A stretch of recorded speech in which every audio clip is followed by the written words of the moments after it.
So this guy walks into two Pittsburgh banks with a gun and robs them in broad daylight. No mask, no disguise, just lemon juice dripping down his face. And it all starts with this guy, McArthur. McArthur's around 45, living in the Pittsburgh area. And McArthur, he's broke. Life is not going well for him. Now, one day, in early January 1995, McArthur's hanging out with his buddy, Clifton. And they're talking, I guess bouncing ideas around. And somehow they get on this topic about invisible ink. You know, how when you're a kid, you write with lemon juice and it disappears? And Clifton's like, "Hey, you know how lemon juice works as invisible ink, right?" McArthur's listening, and apparently Clifton's thinking about this. And he says something like, "If it makes ink invisible on paper, wouldn't it make you invisible to cameras?" And McArthur's sitting there, his eyes light up. He's probably thinking, holy shit, that actually makes sense. So here's what McArthur does. He grabs some lemons from his kitchen, he squeezes the juice into a bowl, and then bro just starts rubbing this lemon juice all over his face, his cheeks, his forehead, everywhere. And he's probably like, all right, let's test this. He grabs a Polaroid camera, he holds it up, and he takes a selfie with lemon juice all over his face. Now, he waits for the photo to develop. He's watching it, waiting for his face to appear. And nothing shows up. He stares at the photo. It's just blank where his face should be. His eyes go wide. He's probably thinking, "It actually works. I'm invisible." Now, here's the thing though. The photo probably didn't work because of the camera angle. Or maybe the camera was just broken. But McArthur doesn't think about that. He sees a blank photo and he's convinced. Absolutely convinced. And he's grinning ear to ear. So McArthur goes to Clifton. He shows him the photo. And he's like, look at this.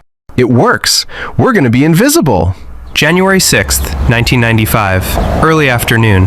McArthur and Clifton are getting ready. They're squeezing lemons. They're rubbing juice all over their faces. They probably smell like a whole damn fruit stand. And they grab their guns. And bro's probably thinking, the cameras can't see us. This is gonna be easy. They head out. First stop, a bank in Swissvale, a neighborhood in Pittsburgh. McArthur walks in. Lemon juice is still wet on his face. He walks straight up to the teller. He pulls out his gun, and he demands cash. The teller's eyes go wide. She's staring at this man with a gun and lemon juice on his face, and she's probably terrified. Her hands are shaking as she grabs the money. She hands over the cash. McArthur grabs the bag, and he's walking out like he owns the place. Confident, grinning.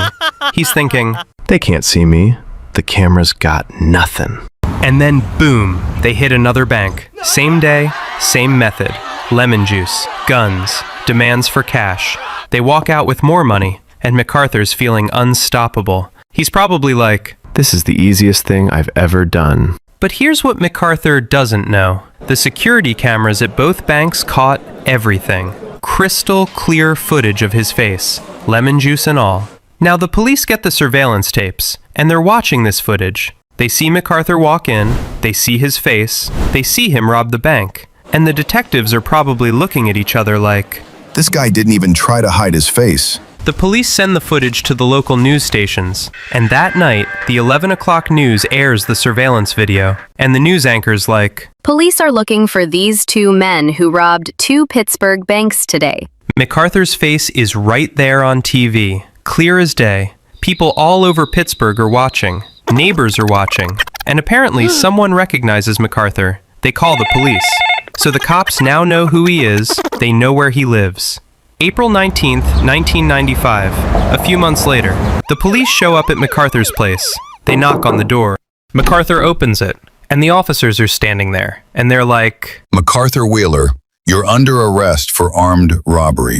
And McArthur's confused. His face scrunches up. He's probably thinking, how? How did they find me?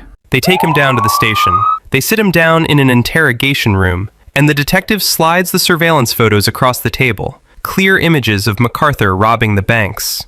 McArthur looks down at the photos. He stares at them. His mouth drops open. His eyes go wide. And he blurts out, but I wore the juice! I wore the lemon juice!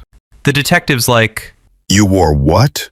And McArthur's like, The lemon juice! I wore the lemon juice! The detective just stares at him, probably trying to process what the hell he just heard. McArthur's sitting there, genuinely shocked. He can't believe the cameras caught him. He really thought he was invisible. And the detective's probably thinking this is the dumbest ass thing he's ever heard. Now, this whole bizarre story eventually makes its way to some psychologists. Two researchers, David Dunning and Justin Kruger, hear about McArthur's case, and they're fascinated. They start studying this phenomenon. Why do people who are incompetent not realize they're incompetent? Why did McArthur think lemon juice would make him invisible? And boom, they publish a study, and it becomes known as the Dunning-Kruger effect. The idea that people with low ability overestimate their competence. McArthur Wheeler literally became the inspiration for a whole psychological concept. But back to McArthur. He gets arrested and charged with 2 counts of armed robbery. Here's McArthur's mugshot. And McArthur gets sentenced. He goes to prison.